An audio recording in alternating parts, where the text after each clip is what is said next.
Hi everyone, this is Shinhuey. Welcome back to the second part of Introduction to Oil Painting, Supplies and Materials. I'm going to show you the palettes that I have been using for years and years. As you could see, it's from the wear and tear, it has a long history. Yes, it has. I have been using this for the last, I think, 10 years. It is a plastic, shallow plastic container, and with a blue lid. And it has a piece of glass inside. It does not. I bought this container. It was recommended to me by my art teacher in Atlanta, USA. And it did not come with a piece of glass, but we had a piece of glass cut to the size and put it inside. The reason for the glass is that it's easier to clean up. So when I'm done with painting, I could scrape off the remaining paint with this razor, and this is, you can get this in a hardware store. And I wipe it with the paper towel, so it's pretty easy to clean up. And it has a lid. What it does is you could cover it. If you have any paint remaining inside that you want to use the next time, you could actually put saran wrap and cover it tight and put it in the freezer. So that way the paint will last longer.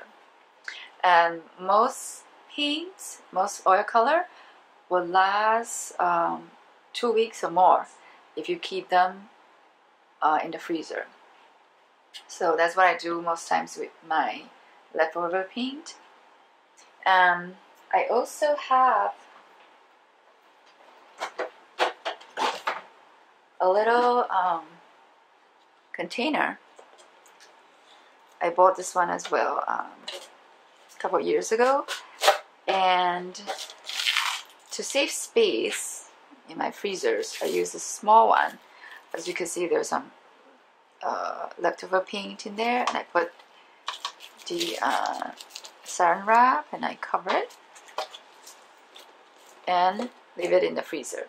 Okay, or you could use this one. This one takes up more space, so now I prefer to use a smaller one. Now, if you don't have, you can't find a container like this, the plastic container that you could see in the grocery works just as well. As long as it's airtight, it will work. You just put the leftover paint inside, cover it, and stick it in the freezer. Okay, it's a great way to keep your paint fresher for a longer time.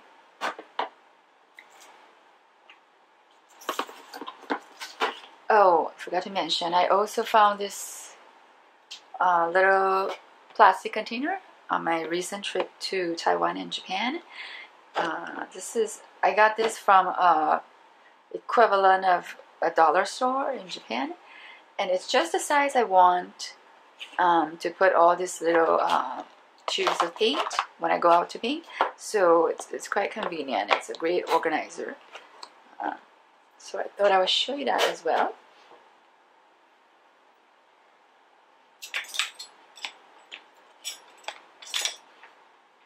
Now let me show you the palette knives that I use. I have different sizes, and I use them to mix color on the palette, as well as I use it for actual painting. So when you're choosing a palette knife, I think my first consideration is that I want the material to be stainless steel, so it will not rust. And these are, as you can see, they're quite clean. They're not rusted. So I've had some that it's supposed to be stainless steel, but it started to rust. And now I you know, I like this Blick brand, which is pretty good. And you also want to make sure it's flexible enough, not too stiff, so it's easier to paint with. Okay, so that's the palette knife. There, if you go into an art store, you'll see so many different brushes. How to choose? I think for oil painting, you would like something that's stiff enough to to work with the oil paint. And this is the one brush that I have been using for many years. When I first started painting oil, this is the only brush that I will use for most of the painting. It's a Robert Simmons Signet Filbert number 2. It is, if you're just beginning, this will probably be enough for most of your painting. It's made out of hawk hair. It's stiff enough, but it also is flexible still. So you know, it's easy to work on the canvas. Okay, so as you get more experienced, you could look into getting different sizes. Like this one is larger, probably a 4 or 6. Same material, different brand, and you could get larger size for working in larger areas, and smaller size for details. This one is a flat shape. It's a rosemary brush. It's called Ivory Long Flat, number 12. This one I use for larger painting to block in, for example, the backgrounds and for the initial wash. And this one is of synthetic material.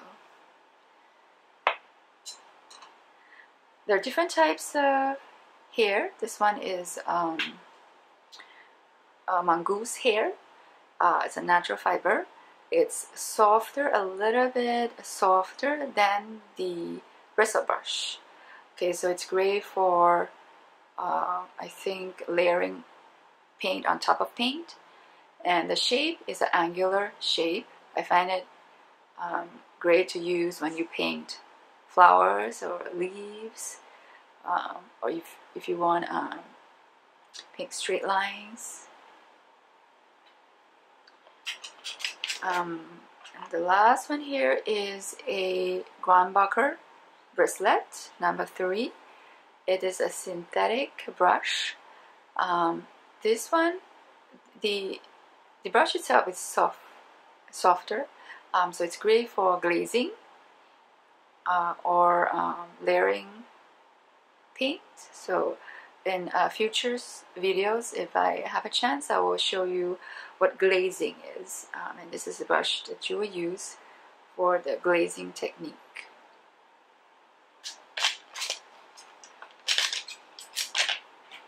Okay, next we will talk about the canvases and painting surface.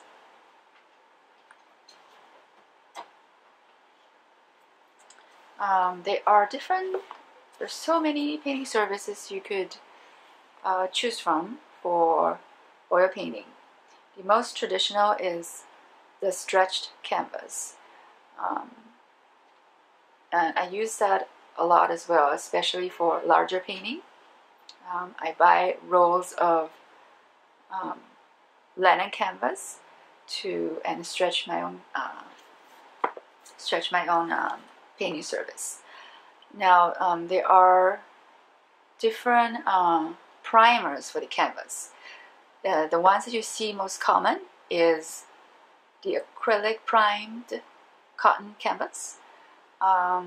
Those are okay to use as you get started. I myself prefer finer weave and also a slicker surface. So right now I prefer to use oil primed linen, and this one is an oil primed linen panel. It's a Centurion brand. I got this from Jerry's Artorama.com. This one, as you can see, is pretty smooth. Does not have too much texture, and I find it working well with the method that I paint. If you like to layer on a thick paint on the canvas, then you could consider use heavier wheat, the ones that have more textures. This surface is great for portrait, for still life, or even for landscape. I basically use it for everything that I paint. Okay. I also have a big roll of Belgium linen canvas that I would stretch on the stretcher bar for larger paintings. And this one is Archer's oil paper. Who would have thought that we could paint on paper? But hey, Art just came out with this oil paper, and I think it's great for exercises, for sketches. So it looks just like watercolor paper. It's a heavyweight paper, and they use the sizing specifically designed for oil paints. So you could use it for practices, or even when you just start painting, you could get this. It's a big stack of paper, so you could do a lot of painting practice and not worrying about the storage and the weight. So this is also great for taking outdoor for plein air painting. I find it very convenient. So occasionally when I'm doing sketches, practices, exercises, I'll use this Arches oil paper. Okay, so that's basically some of my favorite tools, supplies and materials that I use for oil painting. And as you can see, sometimes you don't even need those expensive tools or supplies. You could get it in grocery stores. Sometimes you could even find it in the fishing section in the hardware store. Things that you could use to store your supplies. And even this flat palette, if you cannot find a tray look just like this, you could even make it with simple plywood and just put a piece of glass in it. That would work well as a palette. So be creative and try different things and see which one works best for you. And I hope you enjoyed this video, and let me know if you have any questions, any comments for improvements, and hopefully I will see you next time on some other demo videos.